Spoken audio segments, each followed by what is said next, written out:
Good morning, everybody. Well, today I know it's been a while since I've made a YouTube video. Today I'm on my way right now to go and buff a tractor, and it's actually a hay bind, and so we're really just doing the hood portion of it. That's all he wants done. It's been,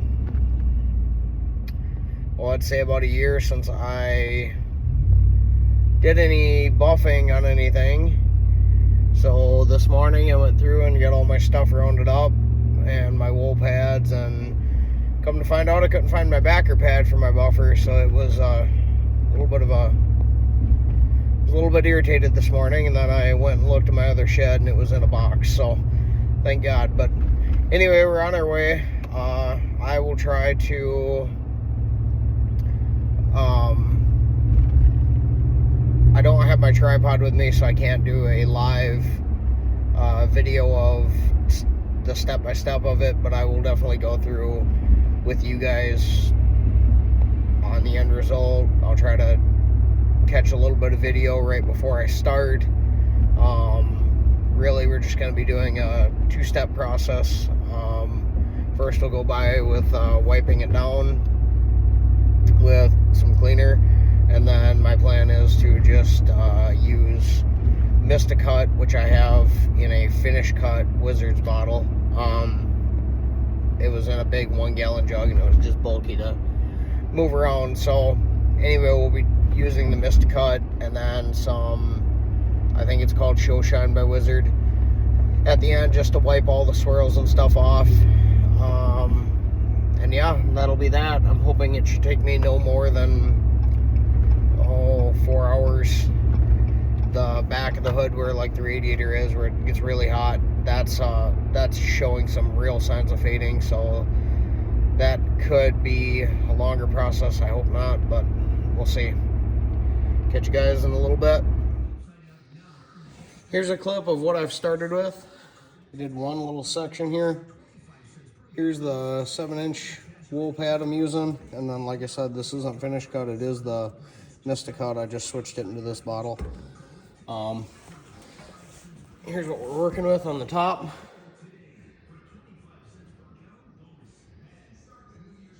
A little faded, not too bad.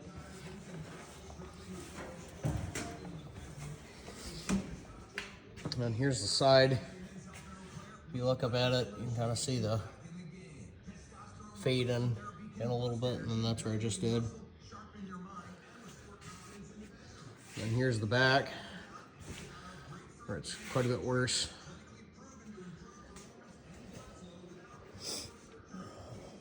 And here's the other side. And like I said, we won't have much to do. It doesn't show up really good on camera on these panels here. They actually look a lot better on camera than they do in person, but they are a little bit more faded. So, like I said, I'm hoping this job would be 4 hours or less, which I think it shouldn't take us too long. I did just get done wiping it down, so we'll go ahead and get one side done, and then we'll go from there. I'm just out here living my best life. Hey guys, I just figured I'd throw this little last clip on to the end of the video. It's 2 days later, but I'm gonna finally get this video posted. The tractor wax and polish went good. It did take another hour longer than expected. It took me about 5 hours to do it, just because in certain spots on the top of the hood and the back by the grill were a little worse than I had expected. They were leaving some blotchiness behind, like not so glossy. So I had to go over it a couple more times and wipe it down really good. Otherwise, the process went pretty good. Every time I do one of these, it's different every time. They're never the same. I mean, it's the same process, but for something that's been sitting out in the sun, or if they've, like this farmer told me, he had sprayed some citrus cleaner on the headlights, or on the work lights on the cab. So it left, those white spots that you see in the video, is what we're thinking is what that's from.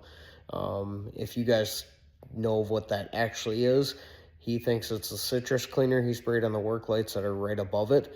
I'm not sure. I have no idea. I just know that the spots were still there. They just weren't white anymore. It was more blended off in the paint.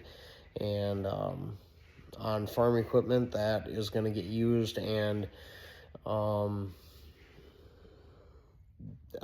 worked. I don't get too carried away on my polishing for the reason of it's farm equipment. It's not a showpiece. It's